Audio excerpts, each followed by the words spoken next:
Here's a question for you. Do you need to touch your customers? Does your job require handshakes and eye contact? Right. If not, if you spend your days on a computer or on a phone, there is an Indian who will do your job, perfectly qualified, at 1/10 your salary. And they'll work 6 days a week, 12 hours a day. There are more English-speaking Indians than there are Americans. Most are wired in more ways than one. But to see what is really happening, to get past the outsourcing hype, I traveled thousands of miles across this land, one that fills you with equal parts pity and wonder and awe, and one that'll give you 1 billion reasons to care.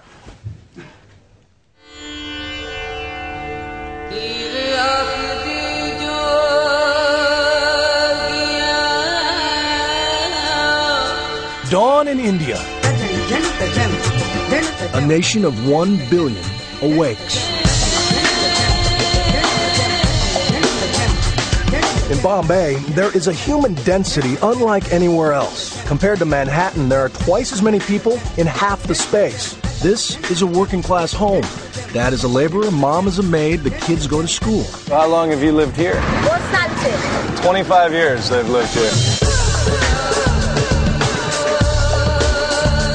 In Delhi, the vegetable market comes to life, teeming, churning, a hive of pent-up entrepreneurial energy where personal space is the rarest commodity of all.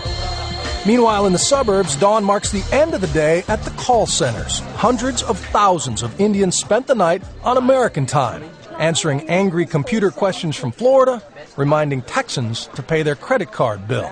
Ma'am, the amount due is $128. While we sleep, they do our taxes, file our insurance claims, and read our x-rays. But for the talented and ambitious, these jobs just one rung in the ladder. With its manicured lawns and architectural wonders, Infosys is the Microsoft of Bangalore. They have long stopped advertising help wanted. In the last 12 months, we received 1.4 million applications from young people around the country for jobs. Less than 2% are offered a position. Hey, what's up? And as a sign of the times, this Indian company is now hiring American graduates. So if this is what's possible, why does most of India still look like this? Well, for starters, it is the world's largest and most diverse democracy.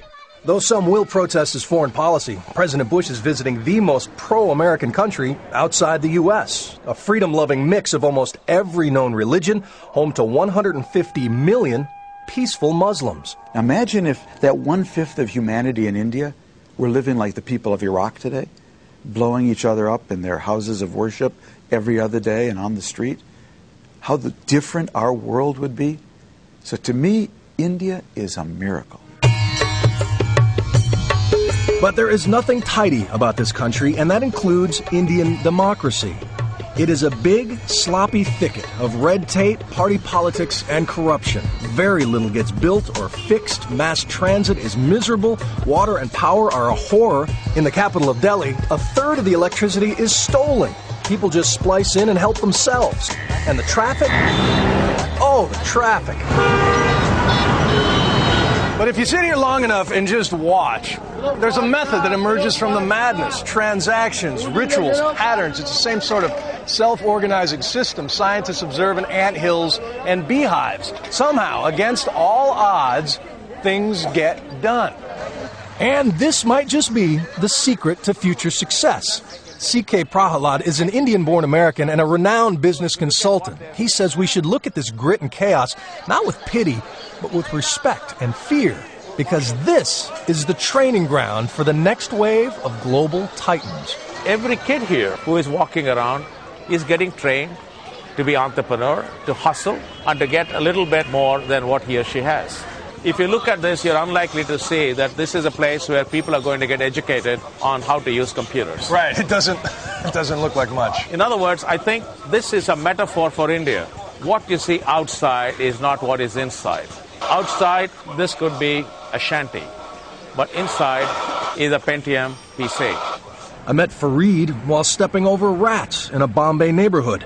He was sending text messages on his cell phone. What is your ID? Email ID? You want my email address? There are 700 million Indians under the age of 35, 2.5 times the U.S. population. And there was a day when the best and brightest would eagerly bring their brain power to America. But post 9/11, visas are tougher to get. And with a mall and a McDonald's right down the street, why leave home? 3:01 on the clock. Priyanka is a popular DJ in Delhi. Hi, welcome to Radio City. And she conducted an on-air poll at our request. If you had a choice between taking your skills to America or staying in India, what would you do? The text message responses were almost unanimous. Look at that. We will challenge Westerners by working for our country because India is best. And that level of fierce pride and determination is evident everywhere. Is India catching up? India is not behind you. He's with you. Not behind us, with us. You're seeing an explosion of 50 years of pent-up aspirations. And if you want to know what India feels like today, it's very simple. Pull out a champagne bottle, shake it for an hour, then take the cork off. You don't want to get in the way of that cork.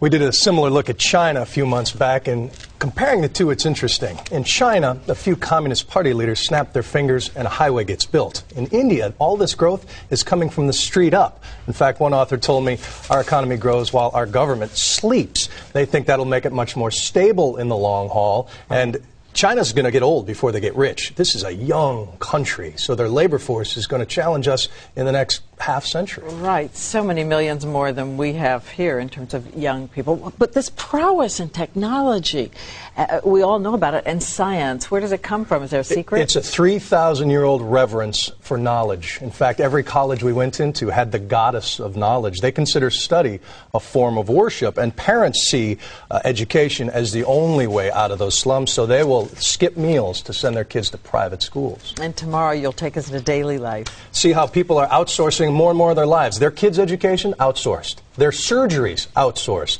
It'll blow your mind. I know. You've been going door to door, so you've got to hear this.